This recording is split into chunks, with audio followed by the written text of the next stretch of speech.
Balthasar Gérard was born in 1557 in Villafans, part of the Franche-Comté region. He grew up during the violent period of the Dutch Revolt, where religious and political conflicts tore through Europe. Gérard became a devoted Catholic who viewed William of Orange as a heretic and traitor to the faith. His upbringing in a deeply religious household shaped his radical beliefs and willingness to act on them. On July 10, 1584, Gérard assassinated William of Orange in Delft by shooting him at close range. The attack occurred inside William's residence, where Gérard had gained access by pretending to be a French nobleman. William died almost instantly from his wounds, becoming the first head of state ever killed by handgun. Gérard attempted to escape, but was quickly captured by guards. His execution began on July 14, 1584, and lasted several days of unimaginable torture. Authorities burned his flesh with hot irons, tore at his body with pincers, and applied molten lead to his wounds. His limbs were stretched on the rack, and his skin was flayed in sections. Finally, he was quartered alive, with each limb tied to a different horse and pulled apart. Gérard reportedly remained defiant throughout, refusing to renounce his actions or express remorse. His brutal execution was intended to serve as a public warning against political assassination.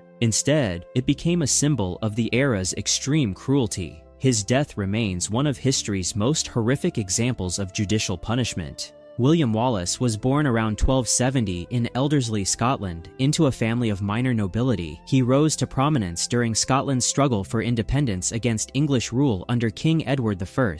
Wallace became a symbol of Scottish resistance after leading a successful rebellion and winning the Battle of Stirling Bridge in 1297. His military victories made him a legendary figure, but also marked him as England's most wanted enemy. Wallace was betrayed and captured near Glasgow on August 5, 1305, by Scottish nobles loyal to England. He was transported to London in chains, where he faced trial for treason and war crimes. The English crown denied him any defense, and his conviction was predetermined. On August 23, 1305, his execution was carried out at Smithfield in front of a massive crowd. The punishment began with Wallace being dragged naked through the streets tied to a horse. He was then hanged until nearly dead, cut down while still conscious, and subjected to emasculation and disembowelment. His intestines were burned before his eyes as the executioner removed his heart.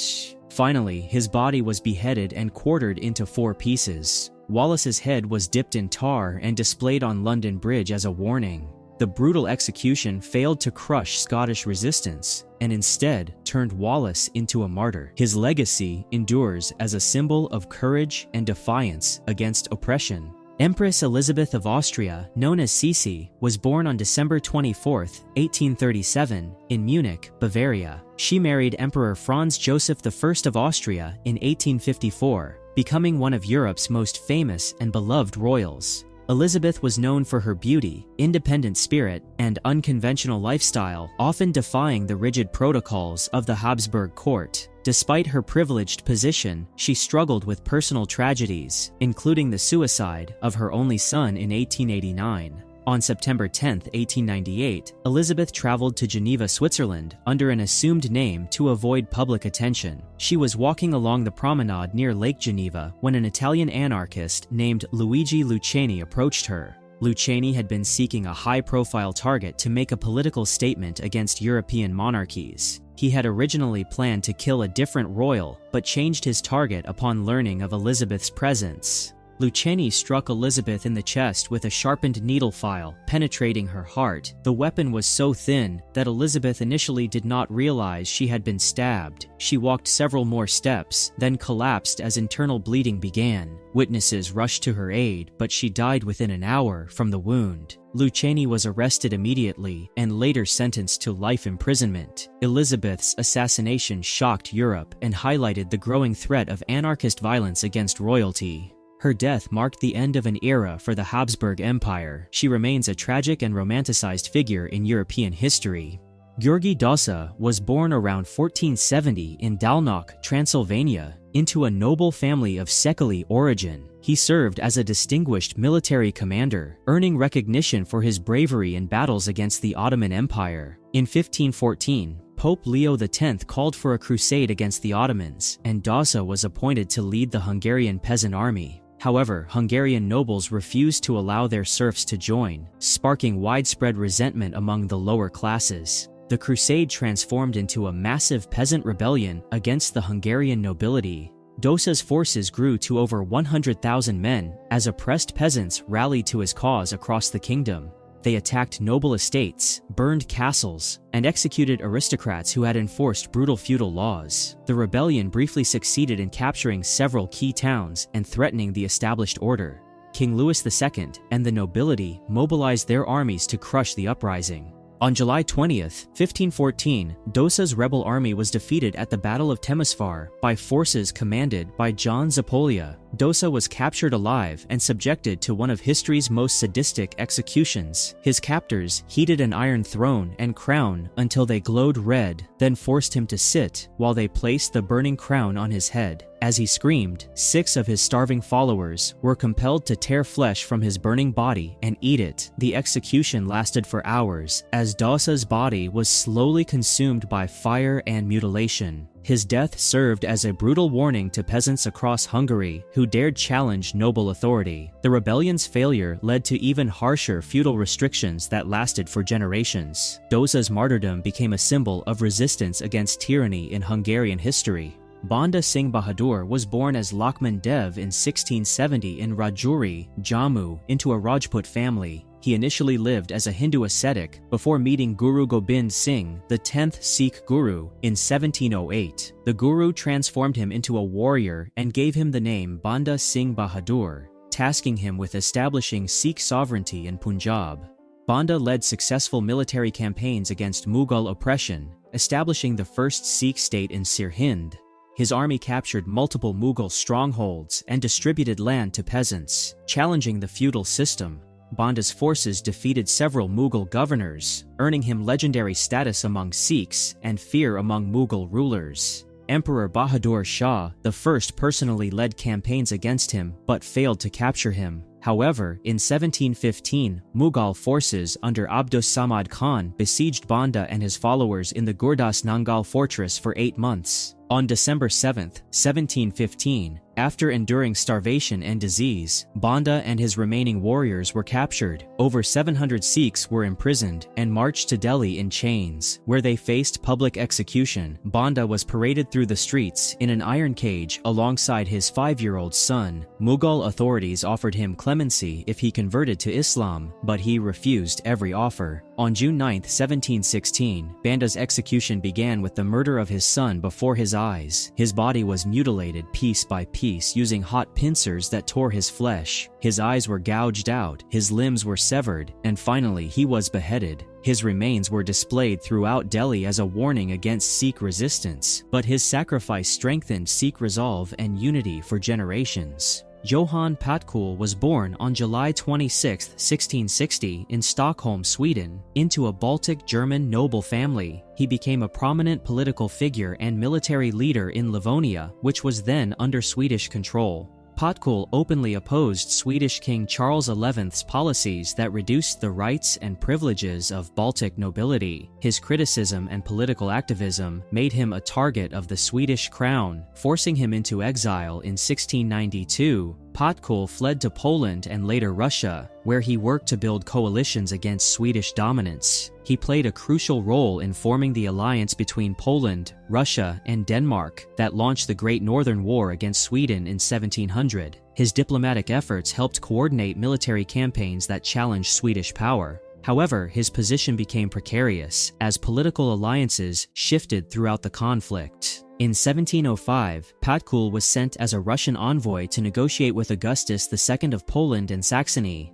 When Augustus made peace with Sweden in 1706, PATKUL was betrayed and handed over to Swedish authorities. King Charles XII, who personally despised PATKUL for his role in organizing opposition to Sweden, ordered an exceptionally cruel execution. PATKUL was transported to Kazimierz Dolny, Poland, where he faced trial and conviction for treason. On October 10, 1707, PATKUL's execution was carried out using breaking wheel torture. His limbs were methodically crushed with an iron wheel while he remained conscious and bound to a wooden frame. After his bones were shattered, it was reported that he was left to die slowly on the wheel in excruciating pain. His death took several hours as he suffered from internal injuries and broken bones throughout his body, marking one of the most brutal executions of the era. Indira Gandhi was born on November 19, 1917 in Allahabad, India, into the prominent Nehru political dynasty. She became India's first and only female prime minister, serving from 1966 to 1977 and again from 1980 until her death. Gandhi was known for her strong leadership during times of national crisis and economic reform. Her political career was marked by both achievements and controversies that divided public opinion. In June 1984, Gandhi ordered Operation Blue Star, a military assault on the Golden Temple in Amritsar to remove armed militants. The operation resulted in significant casualties and severe damage to Sikhism's holiest shrine,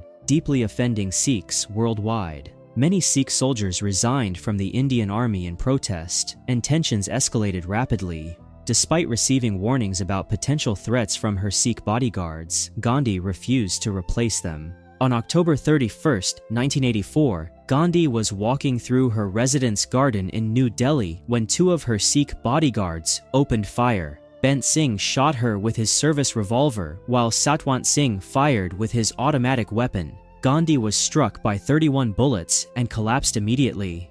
She was rushed to the All India Institute of Medical Sciences, but was declared dead shortly after arrival. Her assassination triggered massive anti-Sikh riots across India that killed thousands of innocent Sikhs in the following days. The violence lasted for several days, marking one of the darkest periods in modern Indian history. Gandhi's death left a profound impact on India's political landscape and communal relations. Peter NIERS was a German serial killer and bandit leader, active during the late 16th century in the Holy Roman Empire. Born around 1540, NIERS became one of history's most prolific murderers, confessing under torture to killing 544 people over several decades. He led a criminal gang that terrorized communities across Bavaria and surrounding regions. Authorities pursued him for years as his crimes spread fear throughout the countryside. NIERS was believed to practice black magic and claimed to create magical charms from the body parts of his victims. He allegedly consumed human flesh and used organs in occult rituals to gain supernatural protection from capture. His gang operated with brutal efficiency, ambushing travelers and raiding isolated villages. Local populations lived in terror, and numerous unsolved disappearances were attributed to his activities. He was finally captured in 1581 near Neumarkt in der Oberpfalz after a lengthy manhunt involving multiple jurisdictions. His arrest brought relief to the region, but also demanded an execution that matched the severity of his crimes. Authorities designed a punishment intended to reflect the horror of his actions. His trial was brief, as his own confessions provided overwhelming evidence of guilt. NIERS's execution on September 16, 1581, lasted 3 days of continuous torture before death.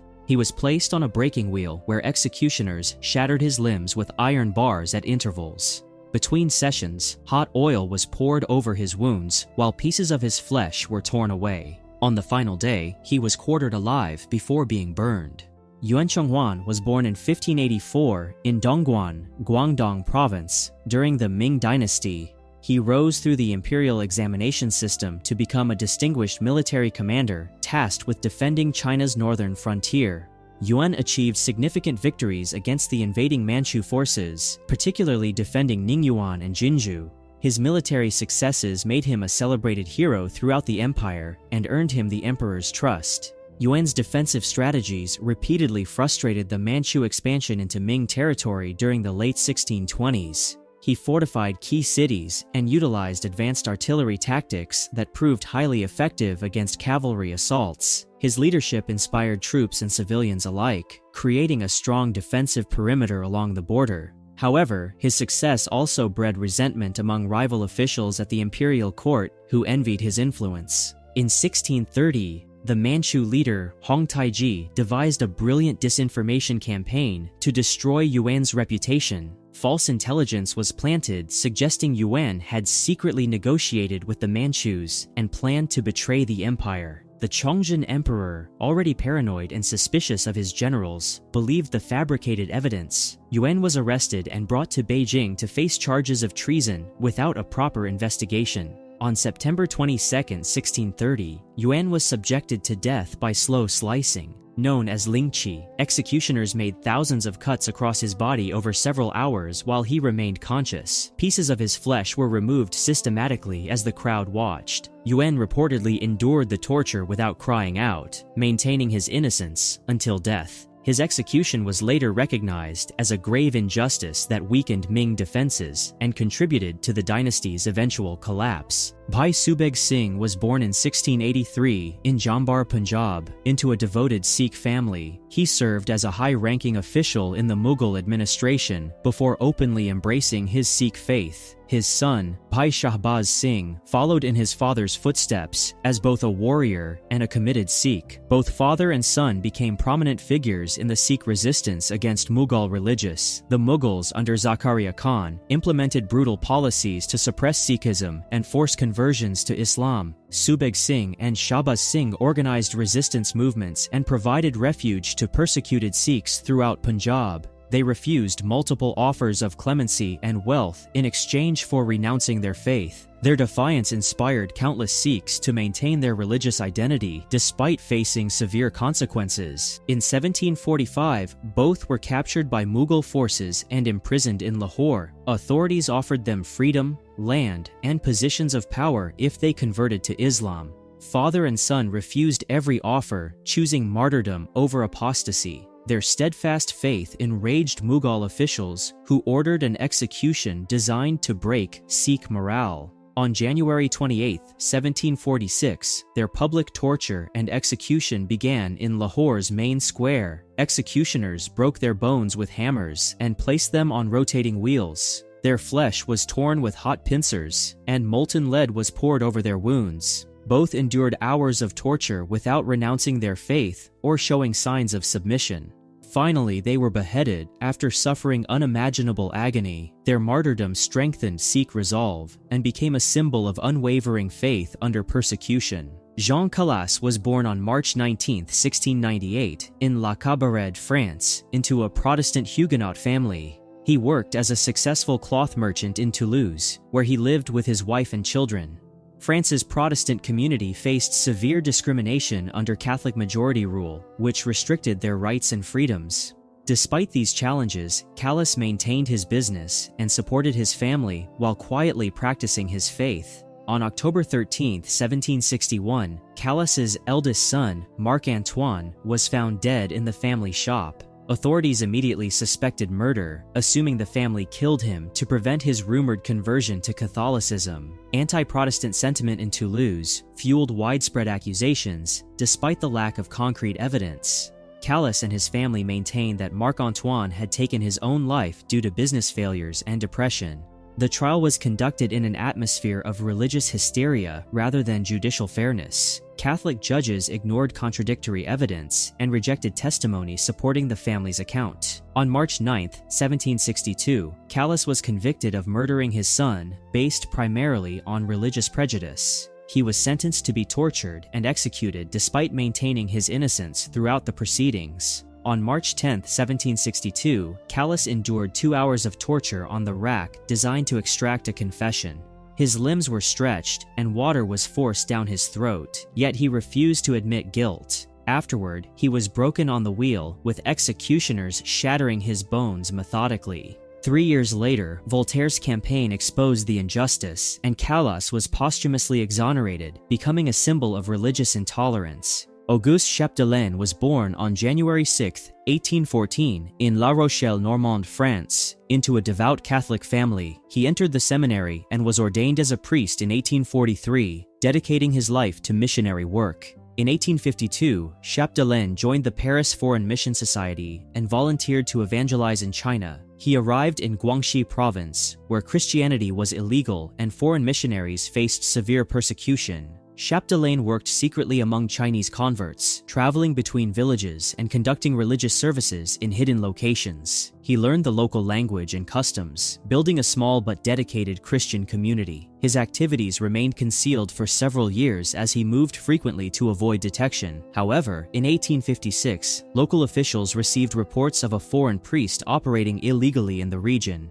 On February 25, 1856, Chapdelaine was arrested along with several Chinese Christians in the village of Zilin. He was charged with spreading a forbidden religion and disrupting social order under Qing dynasty law. Chapdelaine was imprisoned in a small bamboo cage that prevented him from standing or lying down. He was repeatedly beaten with bamboo rods and forced to kneel on chains and broken glass. On February 29, 1856, he was beheaded after enduring days of torture. His death became an international incident, contributing to tensions that led to the Second Opium War and ultimately greater foreign influence in China. Lawrence was born around 225 AD in Hispania, which is modern-day Spain, during the Roman Empire. He traveled to Rome and became one of the 7 deacons serving under Pope Sixtus II. Lawrence was responsible for managing the church's financial affairs and distributing alms to the poor. His position made him one of the most important figures in the early Christian community during a period of intense persecution.